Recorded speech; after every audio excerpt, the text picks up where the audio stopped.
صلی علی رسول الکریم اما بعد اعوذ باللہ من الشیطان الرجیم بسم اللہ الرحمن الرحیم ان اولیاءه الا المتقون صدق اللہ مولانا العظیم وبلغنا رسوله الرؤوف الرحیم الکریم ونحن على ذلك من الشاہدین والشاکرین والحمد للہ رب العالمین۔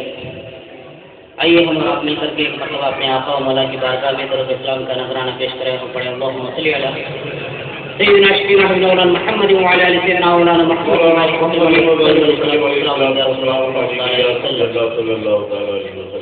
جس نے چوروں کو دیکھا ولی کر دیا، خطاؤں کو خطبے جلی کر دیا، غوث اعظم کی ہر ایک نظر چیمیا، ان کا فرمان خالق کا فرمان ہے۔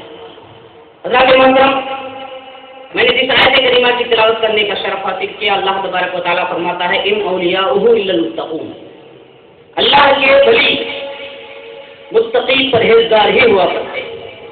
حضرات محترم، حضور غوث پاک رضی اللہ تعالیٰ عنہ کی کرامت اور اس کو حدیث اور قرآن کے ذریعے سے میں ثابت کرنا آپ کے سامنے چاہتا ہوں۔ غوث پاک رضی اللہ تعالیٰ عنہ پیدائشی ولی، آپ کو معلوم ہے رمضان شریف کا مبارک مہینہ جب پیدا ہوئے، دن بھر آپ نے دودھ نوش نہیں فرمایا، تو جب اس مہینے کی 29 تاریخ ہوا، چاند نہیں دکھا، لوگوں میں مشہور تھا سیدی گھرانے میں ایک بچہ پیدا ہوا ہے جو دن بھر روزہ رکھتا ہے۔ جب چاند دکھنے میں نہیں آیا، بادل چھائے ہوئے تھے، تو لوگوں نے آپ کی ام محترم سے دریافت کیا کہ حضور غوث پاک رضی اللہ تعالیٰ عنہ نے 30 تاریخ کو دودھ پیا کہ نہیں؟ تو کہا نہیں، تو لوگ روزہ رکھنے لگے۔ اب اس پر اعتراض ہوتا ہے، بچہ کیسا جانتا ہے، بچہ کیسا کہہ سکتا ہے، بچہ کیسا بتا سکتا ہے؟ تو آئیے ہم قرآن کے ذریعے سے اس کو ثابت کریں۔ جب حضرت مریم رضی اللہ تعالیٰ عنہ بچہ لے کر کے آئی، شادی ہوئی نہیں، اللہ تبارک و تعالیٰ نے حضرت عیسیٰ علیہ السلام عطا فرمایا، تو لوگوں نے پوچھا ہے مریم تیرے باپ تو بدکار نہیں تھے، تیری ماں تو بدکار نہیں تھی، یہ بچہ تجھے کیسا آیا؟ تو حضرت مریم نے اشارت الیہ، ان کی طرف اشارہ کیا، اس کی طرف بچے کی طرف، اور کہا کہ مجھ سے کیا پوچھتے، ان سے پوچھو، اشارہ کیا۔ تو لوگوں نے کہا کیسا نکلم من کان فی المہد صبیا، ابھی پالنے میں جو بچہ ہے وہ کیسے گفتگو کر سکتا ہے؟ تو حضرت عیسیٰ علیہ السلام قرآن فرماتا ہے قال انی عبد اللہ اعطانی الکتاب وجعلنی نبیا وجعلنی مبارکا اینما کنت واوصانی بالصلاة والزکاة ما دمت حیا وبرا بوالدتی وجعلنی ولم یجعلنی جبارا شقیا والسلام علی یوم ولدت ویوم اموت ویوم ابعث حیا۔ اتنی دقیق انداز میں آپ نے گفتگو فرمایا، کہا کہ میں اللہ کا بندہ ہوں، اس نے مجھے کتاب عطا فرمایا اور مجھے نبی بنایا، اور میں جہاں کہیں رہوں مجھے مبارکت والا اللہ تبارک و تعالیٰ، اور جب تک میں اس دنیا میں زندہ رہوں مجھے نماز اور زکات کا حکم اللہ تبارک و تعالیٰ نے فرمایا، اور مجھے بڑا بدبخت اور شقی نہیں پیدا فرمایا۔ جس دن میں پیدا ہوا اس دن سلامتی والا دن ہے، جس دن میں مروں گا وہ دن سلامتی والا دن ہے، اور جس دن دوبارہ زندہ کیا جاؤں گا وہ دن سلامتی والا دن ہے۔ حضرت عیسیٰ علیہ السلام کہیں گے یہ تو یہ نبی ہے، نبی کا معجزہ۔ اب آئیے بات بات پر کہتے ہیں بخاری شریف دکھاؤ، بات بات پر کہتے ہیں بخاری شریف، اسی بخاری شریف میں اگر ہم کہیں گے جلد اول کا، جلد اول نہیں، جلد دوم نہیں، بلکہ حدیث کا نمبر بتاؤ تو بتاتا ہوں 3436 حدیث۔ حضرت سرکار مدینہ صلی اللہ تعالیٰ علیہ وسلم فرماتے ہیں کہ دودھ پینے کے عالم میں 3 لوگوں نے گفتگو کیا، ایک حضرت عیسیٰ علیہ السلام اور دوسرا بنی اسرائیل کے ایک بڑی کام حضرت شعیب رضی اللہ تعالیٰ عنہ، وہ اپنا ایک عبادت خانہ بنائے ہوئے تھے، وہاں جا کر کے آپ عبادت فرماتے تھے۔ اتنے میں ان کی ماں آئی اور ان کو بلایا، تو حضرت جنید نماز میں مشغول تھے، تو سوچا کہ ماں کو جواب دوں یا نماز پڑھتے رہوں، عبادت میں مشغول رہوں؟ تو محدثین بیان فرماتے ہیں 3 دن تک مسلسل، حدیث میں محدثین بیان فرماتے ہیں 3 دن تک ان کی ماں آ کر کے بلاتی تھی اور یہ نماز میں مشغول رہتے تھے۔ آخر کا ماں نے فتویٰ دیا اے العالمین، مرنے سے پہلے ایک بدکار فاحشہ عورت کا منہ کو دکھانا۔ ماں کی بددعا تھی، یاد رکھ لو، ولی کامل کے ہفتے بھی ماں اگر بدعا دے دے تو وہ قبول ہو جاتی ہے. تو انہوں نے بد دعا دی, اللہ تعالیٰ نے قبول فرما لیا. ایک فاحشہ عورت آئی اور آ کر کے غلط کام کا ارادہ کیا تو آپ نے منع فرما دیا, تو وہ عورت دوسری جگہ چلے گی. ایک جگہ سے اس نے غلط فیل کیا اور بچہ لے کر کے آئی. لوگوں نے پوچھا یہ بچہ کہاں کا ہے, تو کہا حضرت جنید کا ہے. لوگ سوچنے لگے یہ تو بہت بڑا متقی کہتا ہے, یہ تو اپنے آپ کو بہت بڑا پرہیزگار کہتا ہے, ولی کامل کہتا ہے. لوگ ان کی عبادت خانے کو توڑ دیے. حضرت جنید رضی اللہ تعالیٰ عنہ وضو کرتے ہیں, وضو کرنے کے بعد اس بچے کے پاس آ کے کہتے ہیں بتا تیرا باپ کون ہے, تو وہ فاحشہ کا بچہ کہتا ہے کہ میں فلاں چرواہے کا بچہ ہوں. فاحشہ کا بچہ کہتا ہے. اور اس سے بھی تعجب ہے اس بات, اللہ کے رسول صلی اللہ علیہ وسلم فرماتے ہیں ایک عورت اپنی بیٹی کو, اسی حدیث میں ہے, دودھ پلا رہی تھی. اتنے میں ایک وقار کے ساتھ, عظمت کے ساتھ, شان و شوکت کے ساتھ ایک سوال کر رہا ہے, تو اس شان و شوکت کو دیکھ کر کے اس ماں نے اللہ کی بارگاہ میں دعا کیا اللہم اجعلنی مثل ھذا, اے اللہ میرے اس بچے کو اس کی طرح بنا دے. سبحان اللہ, سبحان اللہ.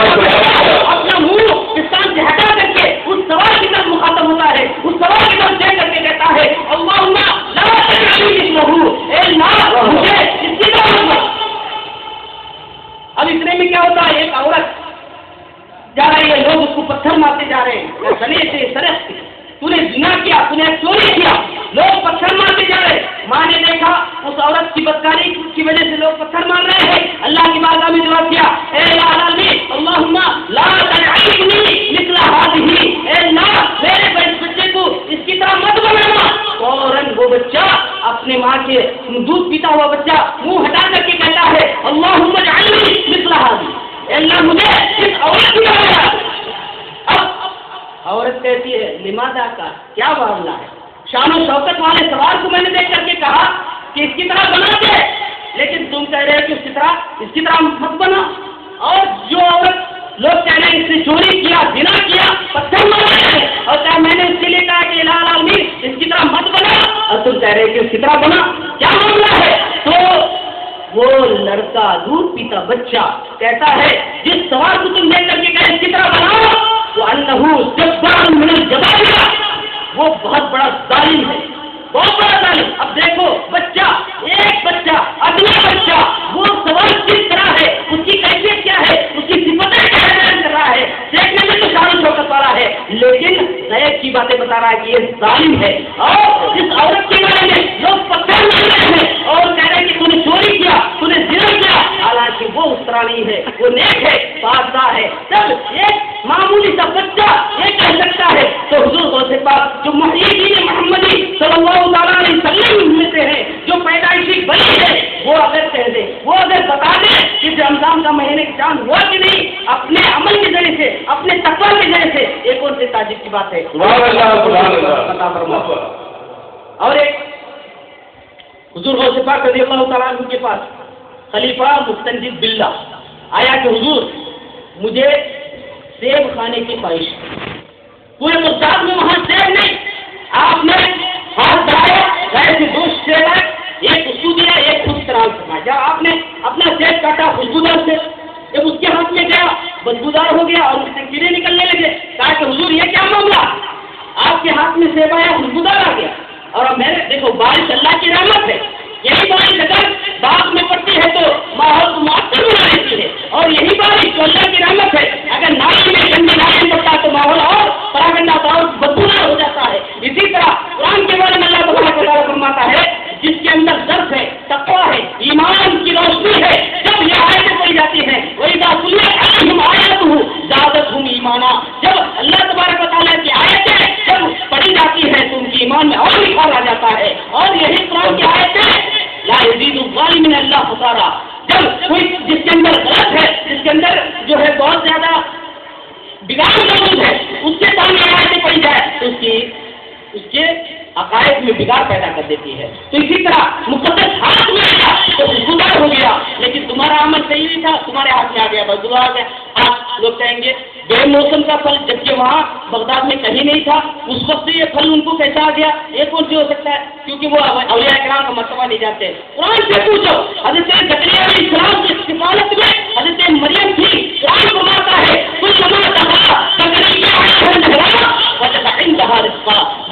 حضرت زکریا علیہ السلام رزق نہیں دیے تھے, پھل نہیں دیے تھے,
آج کہتے ہیں نماز میں نبی کا